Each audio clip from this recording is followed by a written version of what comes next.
መጽሐፍ ቅዱስም የነብያችን አለይሂ ሰላቱ ወሰላምን መምጣት በኢየሱስ ክርስቶስ አንደበት እንደተገለጸ መጽሐፍ ቅዱስ በራሱ ያስተምራል። በኢየሱስ ክርስቶስ አንደበት ከተነገሩ ትንቢቶች እንጀምራለን። በእርግጥ በርካታ የሆኑ ትንቢቶች አሉ። እነሱን ሁሉ በዚህ አጭር ደቂቃ ውስጥ ማየት አንችልም። ነገር ግን ስጦታ ይሆን ዘንዳ ኢየሱስ ክርስቶስ ነብዩ ሰለላሁ ዐለይሂ ወሰለም ስለመምጣታቸው የተናገረውን ሁለት ትንቢት ብቻ ከዮሐንስ ወንጌል እንመለከታለን።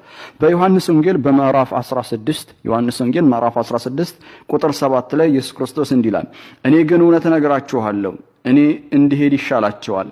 እኔ ባልሄድ አጽናኙ ወደ እናንተ አይመጣምና እኔ ብሄድ ግን እርሱን እልክላችኋለሁ። እርሱም መጥቶ ስለ ኃጢአት፣ ስለ ጽድቅም፣ ስለ ፍርድም ዓለምን ይወቅሳል ይላል።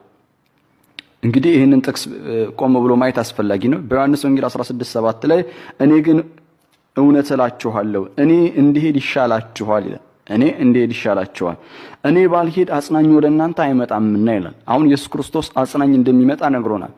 በእንግሊዘኛው ለምሳሌ NIV ኢንተርናሽናል ቨርዥን ባይብል ብናይ nevertheless ይላል።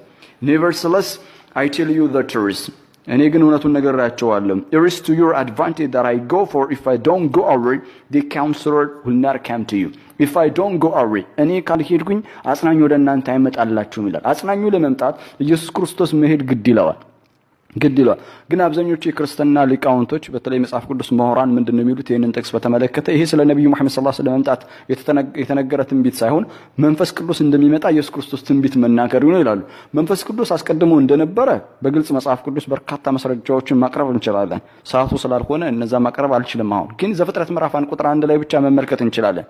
ከቁጥር 1 ጀምሮ ብንመለከት የእግዚአብሔርን መንፈስ በውሃ ላይ ሰፎ ነበር ብሎ ያስተምረናል። ኢየሱስ ክርስቶስ ከመምጣቱ በፊት መንፈስ እንደነበረ መጽሐፍ ቅዱስ በበርካታ ቦታዎች ይጠቅሳል። ስለዚህ ስለ መንፈስ አይደለም የሚያወራው ማለት ነው። እኔ ካልሄድኩ አጽናኙ በፍጹም ወደ እናንተ አይመጣም ይላል። እኔ ብሄድ ግን እርሱን እልክላችኋለሁ። እርሱም መጥቶ ስለ ኃጢአትና ስለ ጽድቅም ስለ ፍርድም ዓለምን ይወቅሳል ይላል። ዓለምን ይወቅሳል ነው ያለው። ይሄ ነብይ የሚመጣው ነብይ ዓለምን የሚወቅስ ነው ይላል፣ ስለ ጽድቅና ስለ ኃጢአት። ነብያችን መሐመድ ሰለላሁ ዐለይሂ ወሰለም ለዓለም የተላኩ ነብይ መሆናቸውን ቁርአን በግልጽ በሱረቱል አንቢያ ምዕራፍ 20 ቁጥር 107 ላይ ወማ አርሰልናከ ኢላ ረሕመተን ሊልዓለሚን፣ ለዓለማት ሁሉ እዝነት አድርገን እንጂ ለሌላ አላክንም በማለት ቁርአን በግልጽ ለዓለም የተላኩ መልእክተኛ መሆናቸውን ይገልጻል። ስለዚህም በቀጥታ የጥቅስ የሚያመለክተው ስለ መልእክተኛው አለይሂ ሰላቱ ወሰላም ነው ማለት ነው። በተጨማሪ በዮሐንስ ወንጌል ምዕራፍ 16 እዚሁ ማለት ነው ምዕራፍ 16 ቁጥር 12 ላይ እንዲህ ይላል ኢየሱስ ክርስቶስ፣ የምነግራችሁ ገና ብዙ አለኝ፣ ነገር ግን አሁን ልትሸከሙት አትችሉም። ግን እርሱ የእውነት መንፈስ በመጣ ጊዜ ወደ እውነት ሁሉ ይመራቸዋል። የሚሰማውንም ሁሉ ይናገራል እንጂ ከራሱ አይናገርምና የሚመጣውንም ይነግራችኋል። እርሱ ያከብረኛል፣ ለእኔ ካለኝ ወስዶ ይነግራችኋልና ይላል። ይህንን ጥቅስ አስተውሎ መመልከት መልካም ነው። አሁንም የክርስቲያን ምሁራኖች ሊቃውንቶች የመጽሐፍ ቅዱስ ሊቃውንቶች እንደሚናገሩት ይሄ ለኢየሱስ ክርስቶስ የተናገረው የመንፈስን መምጣት ነው፣ መንፈስ ቅዱስን መምጣት ነው ይላሉ። እንደ ክርስትና አስተምሮት መንፈስ ቅዱስ የሥላሴ አንዱ አካል ነው። አብ፣ ወልድ፣ መንፈስ ቅዱስ በአንድነት ሶስት፣ በአንድነታቸው ውስጥ ሶስትነት፣ በሶስትነታቸው ውስጥ አንድነት ያለ ነው። ስለዚህም የምነግራችሁ ገና ብዙ አለኝ አለ ኢየሱስ ክርስቶስ፣ ነገር ግን አሁን ልትሸከሙት አትችሉም። እንግዲህ ኢየሱስ ክርስቶስ ሚሽኑን ተልእኮውን ሳይጨርስ እንደሄደም የሚጠቁም ነው። ነገር ግን እርሱ የእውነት መንፈስ በመጣ ጊዜ ወደ እውነት ሁሉ ይመራችኋል ይላል። እርሱ የእውነት መንፈስ በመጣ ጊዜ ወደ እውነት ሁሉ ይመራችኋል። አሁን መንፈስ የሚለው ቃል በቀጥታ ተጠቅሷል።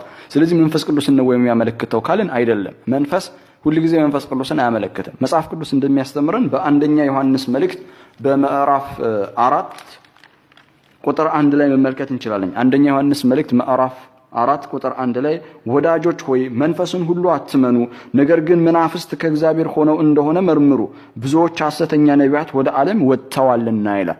አሁን ቀጥታ ከላይ ሲያወራ ስለ መንፈስ አወራ። ግን መንፈስን በምን ተክቶ ነው ያወራው? በነቢያት ቦታ ነው። ወይም ነብይና መንፈስ ማለት በመጽሐፍ ቅዱስ አገላለጽ መንፈስ ነብይ ነው፣ ነብይ መንፈስ ተብሎ ሊጠራ ይችላል። ምክንያቱም የሚለው ጥቅሱ ወዳጆች ሆይ መንፈስን ሁሉ አትመኑዋል። አሁን መንፈስን ሁሉ አትመኑ ሲል ውጪ ወጥተው ሐሰትን የሚያስተምሩ አካላቶች አሉ። አሁን ወረድ ብላችሁ ስትመለከቱ መንፈስን ሁሉ አትመኑ፣ ነገር ግን መናፍስት ከእግዚአብሔር ሆነው እንደሆነ መርምሩ ይላል። ሰው እንዴት መናፍስት ከእግዚአብሔር መሆኑን መመርመር ይችላል? የሚታይ የማይዳሰስ ምንድነው? የማይታዩ የማይዳሰሱ የማይጨበጥ ከሆነ መንፈስ ግን ያንን ማለት አይደለም ነብይ ማለት እንደፈለገ መጽሐፍ ቅዱስ በግልጽ ያስተምረናል። ይወርድና ምን ይላል? ብዙዎች ሐሰተኛ ነቢያት ወደ ዓለም ወጥተዋልና አለ። ስለዚህ እነዛን ነቢያቶች ምን ብሎ ጠርቷቸዋል? መንፈስ ብሎ ጠርቷቸዋል። ስለዚህ የማጣራትና እውነቱን የማወቅ ከእግዚአብሔር ናቸው ወይስ አይደሉም፣ ከአምላክ ዘንድ የተላኩ ነቢያቶች ናቸው ወይስ አይደሉም የሚለው ማወቅ አለባቸዋል። ስለዚህ ነቢያቶችን መንፈስ ብሎ ጠራቸው። ስለዚህ ኢየሱስ ክርስቶስ በዮሐንስ ወንጌል ምዕራፍ 16 ቁጥር 12 ላይ የምነግራችሁ ገና ብዙ አለ፣ ነገር ግን አሁን ልትሸከሙት አትችሉም፣ ግን እርሱ የእውነት መንፈስ በመጣ ጊዜ